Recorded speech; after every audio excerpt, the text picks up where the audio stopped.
रूप छ नसिला गोरी लागै छी नसिली चढ़ली जवानी लागो माचिस खेतीली सुनै छी गे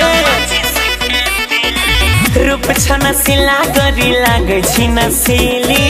चढ़ली जवानी लागो माचिस खेतीली आगी लगैबे सुने रात में आगी लगैबे सुने रात में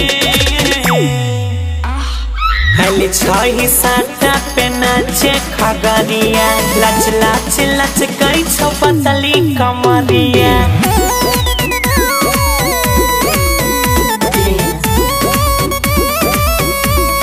खाली छही साता पे नाचे खगरिया लच लच लच कौगे पतली कमरिया उठाई के देखाबे अपन घगरिया लच लच लच कौगे पतली कमरिया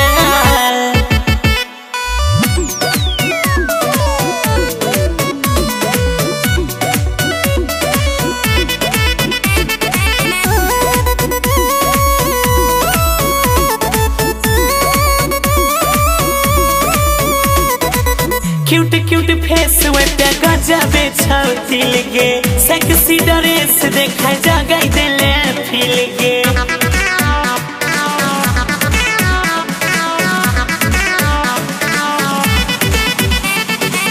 क्यूट क्यूट फेस वे पे गजबे छौतिल गे सेक्सी ड्रेस पहनी जगाई देले फील गे होरे दंग मचाबो छौड़ा साथ में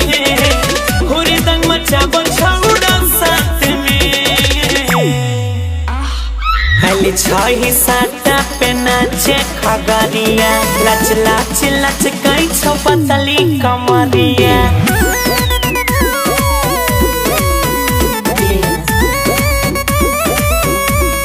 खाली छही साता पे नाचे खगरिया लच लच लच कौगे पतली कमरिया उठाई के देखाबे अपन घगरिया लच लच लच कौगे पतली कमरिया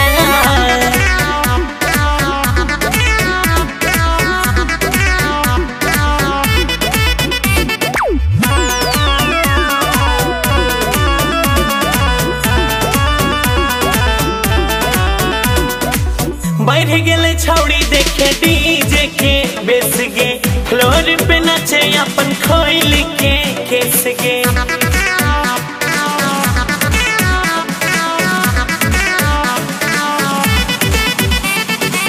बढ़ गेले छौड़ी देखे डीजे के बेस गे फ्लोर पे नाचे अपन खोल के तू केस गे गौरव अरुण को हो बात में शुभम अजय का खाली छही साता पे नाचे खगरिया लच लच लच कई छो पतली कमरिया